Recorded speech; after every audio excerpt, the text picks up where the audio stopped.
Welcome to the Puzzle of Us podcast. I'm your host, Chelsea Petersen, the owner of Cache Valley Counseling. I have been doing therapy for almost 20 years, if you can believe that. It's kind of crazy that we're almost approaching 20 years. And during this time of year, it never surprises me how often I hear that family kind of togetherness and family time, whether it be during the holidays or even just the isolated winter months, sometimes make people go crazy or feel like they are going crazy. Oftentimes that creating that family time together can either be really bonding for families, or it can also add a little more stress and chaos. So if you're feeling the stress and the chaos and maybe even the pinch or the crampedness of everyone being inside and not being able to be outdoors and be active in the out of doors quite as much, then this podcast is definitely for you. We're going to talk about just the impact on family dynamics that the weather and the season has. And then we're going to talk about some strategies for being able to manage that stress.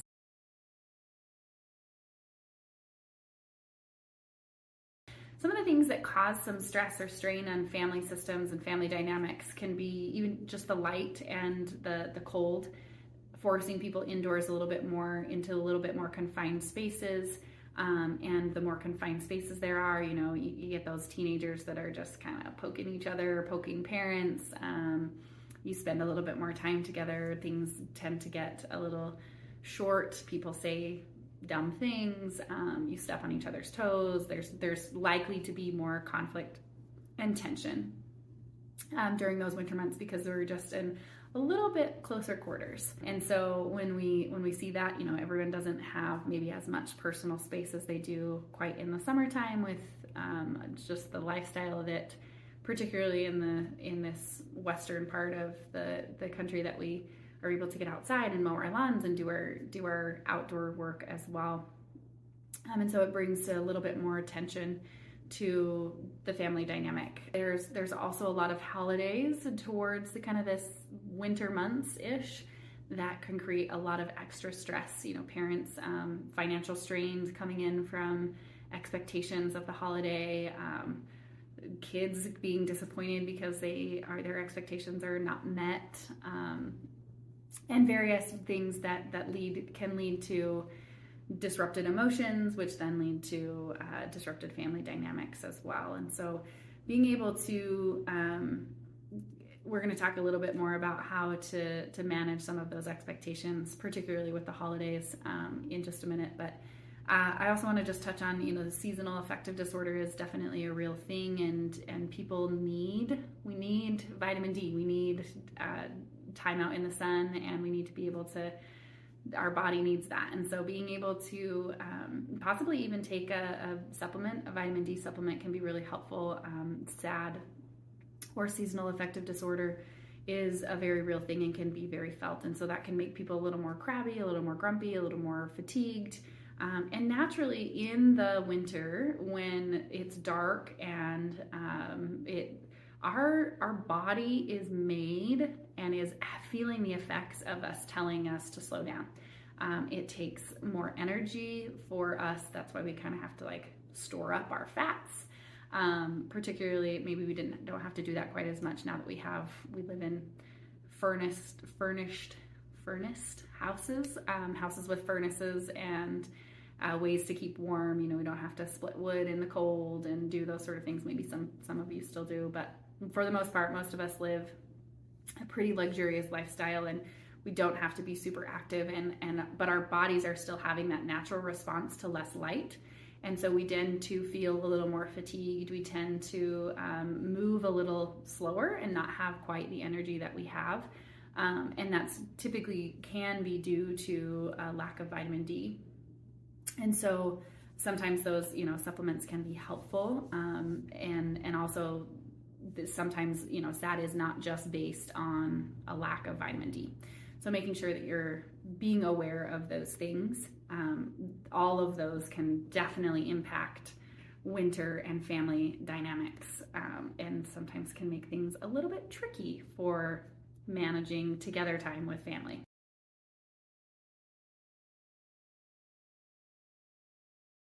So a couple of tips for managing stress and fostering more togetherness with your family is really trying to create more of a relaxed holiday environment. I was talking to somebody just yesterday, and they were telling me that all of their Christmas shopping is done and everything is wrapped and either under the tree or put where it needs to so that it's ready to go out. And she says, I'm amazed, I'm envious of her.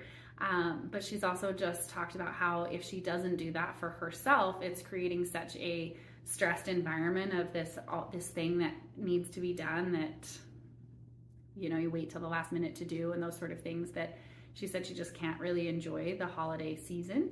And so for her, she has it all done. She had it done before Thanksgiving, which is very impressive. I have new goals and expectations for myself, maybe for next year, of getting it done a little bit sooner, but it's something that, definitely to be watchful of the expectations and things we set for the holiday season, and being able to just reduce stress in any ways that you can. So if wrapping presents, I had another friend growing up that they had a lot of kids in their family, and I grew up, my parents always wrapped our Christmas, but their mom never wrapped their Christmas. She just laid it out in their own individual piles. And I was always floored by that. But now as a mom, I totally get it. Like, she couldn't wrap gifts for their 8 siblings and mom and dad and all of that. That would just take, way too much time. And so that mom found a way to manage the stress levels and just decided, this is what I'm doing. And so kind of taking those expectations of what a holiday should look like and really doing it the most stress-free way that you can is the best thing that you could do for your family, and really being able to get those stressors off your plate so that you can start to foster that presence and be really intentional about being present with yourself, with your family, with your partner, with your kids in the holiday season. The more intention you have being present, the better life will be for you, the less stressed, the more relaxed your holiday environment will be, not just for you, but for everybody around you. Another tip I have for managing stress and kind of fostering family togetherness is building family connections during winter. A lot of families, I grew up here in Cache Valley, and during the winter, my dad always chariot raced in the winter, and chariot racing, like literally hooking 2 horses to a chariot and pulling them. And so that, for us, fostered a lot of times. It made us get outside. We were working on something together. Usually it wasn't the whole family, but there was at least 2 or 3 of us involved in that. But then as I got older and my dad stopped chariot racing or having teams on his own, and we got into other sports and things like that. But even in my own family, my own family now, we do a lot of skiing together. And I've recently, in the last 10 years or so, taken up cross-country skiing. And I love cross-country skiing. It's very fun. And it's something that the entire family can do. Our kids go. We have, it's a pretty inexpensive way to ski and be outside and be able to enjoy the outdoors. So snowshoeing is another great one. We took up snowshoeing on a full moon so that we don't necessarily have to take as much light, and can just kind of snowshoe. The snow and everything makes everything so bright that you can basically see outside without having to have any light on, and it's kind of cool to be under the moonlight and the stars and stuff like that. And so there's lots of activities that you can do outside, building snowmen, building snow forts. They're like dyeing the snow different colors, kind of like sidewalk chalk, but instead you're putting food dye in the snow. Can be a fun activity for younger kids. There's lots of things you can do outside in the snow. Taking winter walks.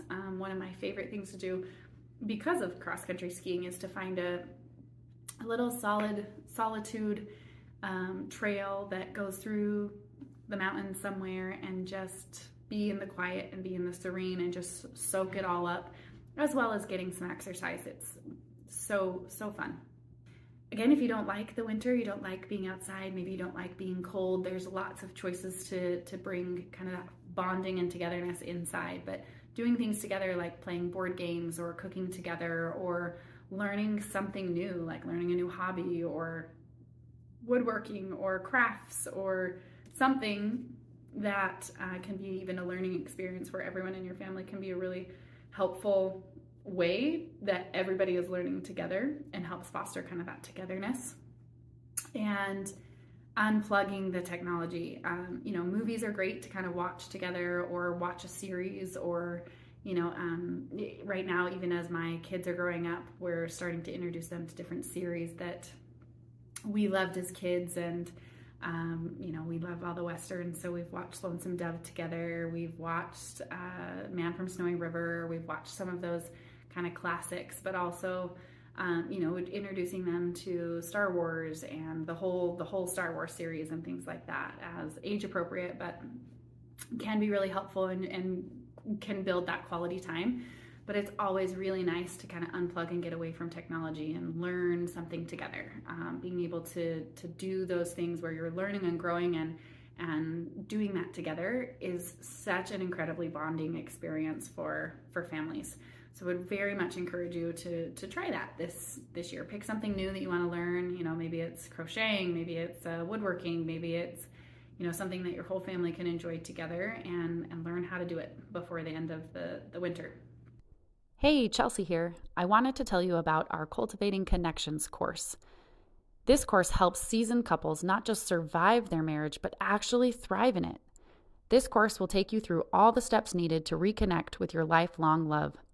Almost all of the couples that have taken this course tell me that they feel the same spark they felt when they first started dating. Don't miss this. Click the link below in the show notes to learn more.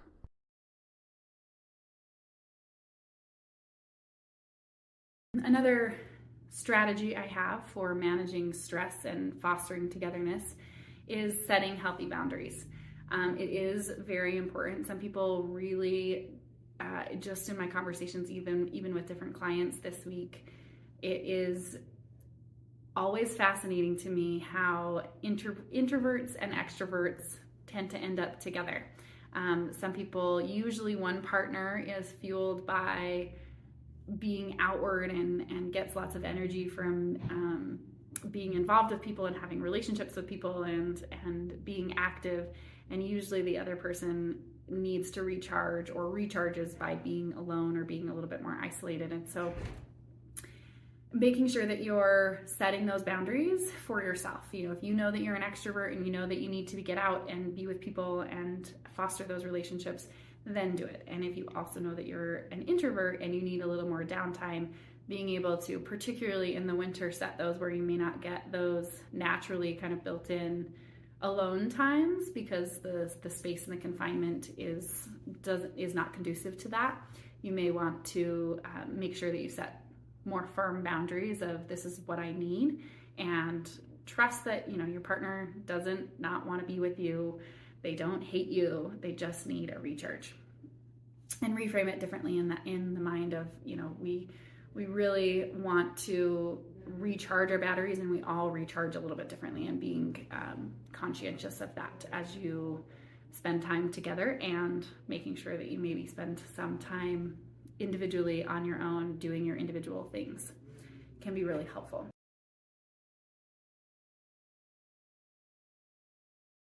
The last tip that I have for managing stress and fostering togetherness, family togetherness, is really practicing self-care as a family. It's really important for parents and children to take care of themselves individually. And sometimes this can be really helpful to do as a family, and also make sure that you're doing that for yourself. So things that like relaxation, exercise, quiet time. We live in such a fast-paced world that information is coming at us, or that we're constantly being tasked to do things.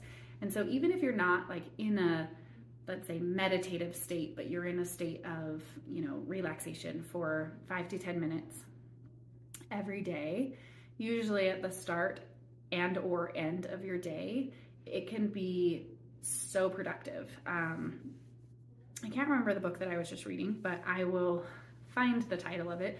But it was about leadership and being productive. And one thing that this book did some research, and one of the things that it found was that the most productive people in life, or most successful like business people, or most successful people in life, do some sort of meditation at the beginning and end of their day. Now that can be a spiritual ritual as far as prayer goes. It can also be like getting into a meditative state. It can also be a reflection, whether it be a journal or just taking some quiet time to kind of breathe and start your day in a planned out way, rather than just waking up and now all the chaos is ensuing. Or waking up in a panic of I've got to go, or I'm late, or I'm behind. Then if you wake up and you're intentional about how you're spending those first few minutes and intentional about how you're closing out your day, those people were found from this book to be the most productive.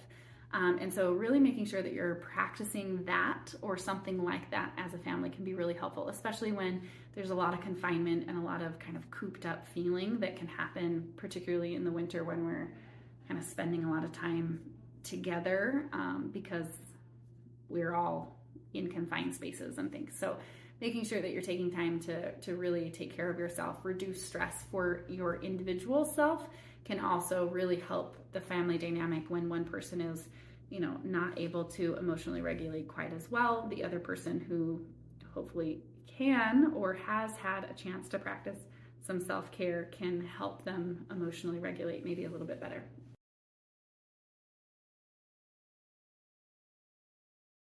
A couple of other things that I wanted to talk about was just coping with financial stress during the winter months. Holiday spending can be a really big challenge that I think a lot of couples tend to either be totally on the same page with or completely on the opposite page. From what I've seen, either people, again, are totally together or really far apart. And there's not a lot like in between of like, well, I don't really agree, but it's okay. And so really like managing that holiday spending, there's lots of ways that you can do this as far as budgeting. I don't want to spend a ton of time on this. We probably could spend an entire podcast on talking about budgeting and different strategies for how to, spend Christmas or plan for Christmas or pay for Christmas or do those sort of things. But we're not going to do that. We're just going to talk about just managing the stress of that. And so as much prep work as you can do before the holiday, the better. Everyone knows what the expectation is going in. Setting a budget for each kid or for managing, what type of gifts, right? There's all sorts of things that you do. If you do one present from Santa and it's kind of a bigger gift, and then the rest of the presents are from mom and dad. Some people do 3 gifts from Santa, like something to read, something to wear, something you want, and then no other gifts, right? And some people have a lot of family around and they get gifts from grandparents and cousins and all sorts of things. And so managing all of that can be incredibly stressful. And so the more you can do that together, right? Like sit down and kind of plan it out and not just willy-nilly, oh, well, I need a gift, so I'll buy this. People tend to spend more money when that is the case. And so making sure that you're planning and prepping and being thoughtful about the spending as well as what gifts you are spending on can really help both partners be on the same page when it comes to holiday spending and being able to keep within a budget. There's a lot of ways, that you can do low cost gifts or even, making gifts. At our house, we have our sibling gifts that our kids give each other are all things that they make. They can't buy things, they have to make them. They can buy supplies to help make it, but they can't buy things. Just to help kind of reduce the cost, help them foster some creativity, have them have some alone time to also be busy working on something, and then to feel that joy of giving it to somebody and having them enjoy it. Again, just an idea. Certainly there are lots of ideas of how to spend or manage holiday spending a little bit more.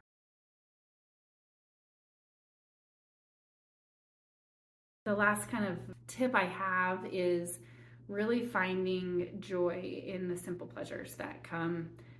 It really helps to manage spending when you find joy in the little things, right? Even just a little tiny, tube of chapstick or lotion or those sort of things, and being really grateful and showing gratitude for that, as well as simple things like, hey, you helped me clean the house. That's what I wanted for Christmas. Or acts of service, or you spent time with me, and that is the greatest gift that you could give to me. Words of affirmation, right? Like having a little check-in with each of your kids and telling them what it is that you appreciate about each of them, what can be a huge gift to them and depending on where your kids are. And I don't even think it would matter if you have a 50-year-old kid. Sit down and tell them that how proud you are of them or what you appreciate about them, and that could be one of the greatest gifts that you could give them. And so it doesn't always have to be these big grand gifts or gestures that we are giving for Christmas, but finding ways in the meaningful parts of Christmas and ways of reducing the materialism of the holiday can be really helpful. I know that can be really hard with kids because their lists are usually 12 pages long to Santa, and they're all about the material things. But particularly as you have older kids, teenage kids, and even adult children, being able to focus more on the togetherness and the bonding and the time spent together can be really helpful in managing kind of expectations and creating a more meaningful, less material Christmas.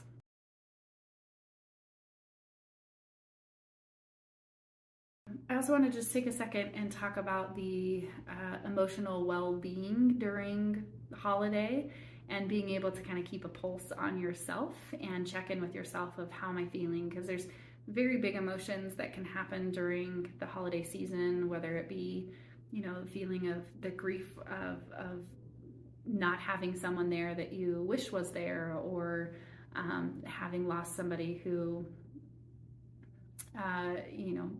you've spent holidays with. Maybe a recent divorce has happened and this is the first holiday that I don't have my kids. And so those sort of things can be really hard and challenging during the season. Maybe there's, someone that's usually at your home but is no longer at your home, right? Maybe it's a kid that's moved out or gotten married, or, Christmas might look different than it has. And so allowing yourself to feel the different emotions that are going to come throughout the day, right? I might be sad for a moment, but then I might be overjoyed when something else happens, and really being able to manage the ups and downs of the holiday season can be really helpful. So checking in with yourself, creating some sort of system. There's lots of apps out there and things that you can use to kind of check in with yourself of like, how am I feeling? How have I been feeling today? What's happened today? How have my emotions been? Just so that, particularly when it feels, when emotions feel big and hard, you can not necessarily be surprised by them or overwhelmed too quickly from feeling however you're feeling. Being able to manage that and being able to know how I'm feeling can also help you respond better to other people. And when your kids are having hard emotions, right? They got a toy that someone else didn't, or they didn't get a toy that someone else did, and they're feeling sad about it. If I already know that I'm feeling sad because I was expecting something and it didn't happen, then I can be more aware of my own emotions and be able to keep them in check so that I can show up for my kid or my partner, or the various people that we have to show up for in the holiday season. We can keep check on our emotions and be able to show up for them when they need us.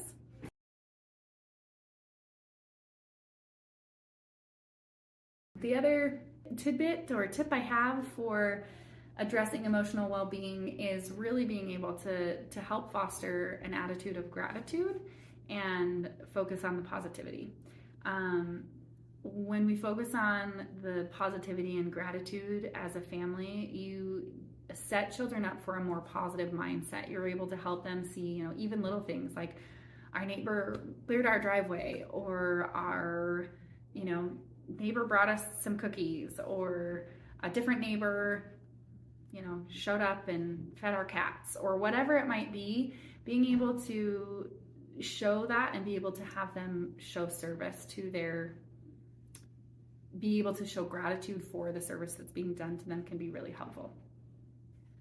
Just having had Thanksgiving, one thing that can be really helpful in keeping focus or showing gratitude is going around the table or the room on Christmas Eve, and having it be part of your tradition of what's one thing that you're grateful for, what's multiple things that you're grateful for, and really focus on the non-material things, right? Like, I'm grateful for family, I'm grateful for time, I'm grateful for those things that we can't just go buy at a store, and focus on that, and being able to help even kids recognize how they feel about those things, and that they're not just saying, oh, well, I feel grateful for my family. Why am I grateful for my family? How do I know that I'm grateful for my family? Can really help them really foster that feeling of gratitude and hold on to it in a little bit different way than maybe they have in the past. And again, there's always ups and downs emotions with the holiday season, and so making sure you focus on the positives and create you being an adult or you being a parent, being able to create the environment that you either had as a child or wish you had as a child. Being able to be that difference can be tricky and challenging at times, but can be one of the most memorable and bonding things that you could do as a family.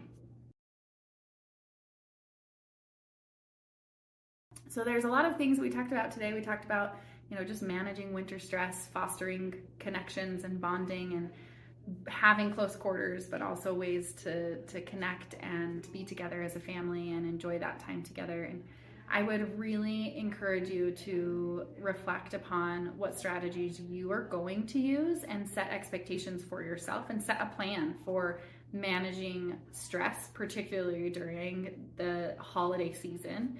And being able to set those expectations, whether I pass those on to a partner or to a friend, or an in-law or a parent. These are my expectations, and this is how I want the evening to go or the holiday season to go. And being able to talk about those expectations can be really helpful in getting clarity on what those expectations even are, and being able to make those expectations happen. And so I would encourage you to also be really intentional about being present in the moment with whatever emotion is happening. It's okay to feel sad. It's okay to feel disappointment. It's okay to feel joyful. It's okay to feel cheerful. It's okay to feel, some grief. It's okay to feel pain. It's okay to feel whatever emotion comes up for you. But being able to acknowledge it and be able to process it and be able to put words to it, whether that's in your own head or some sort of recognition, can be incredibly helpful with connecting with yourself, to then be able to connect with those around you and stay intentionally present with yourself as well as those around you who mean the most to you. Thank you for listening today. Hopefully these tips will help you have a less stressful, more together bonding family experience during the winter and the holiday season that is approaching. We'll catch you next time on the Puzzle of Us podcast.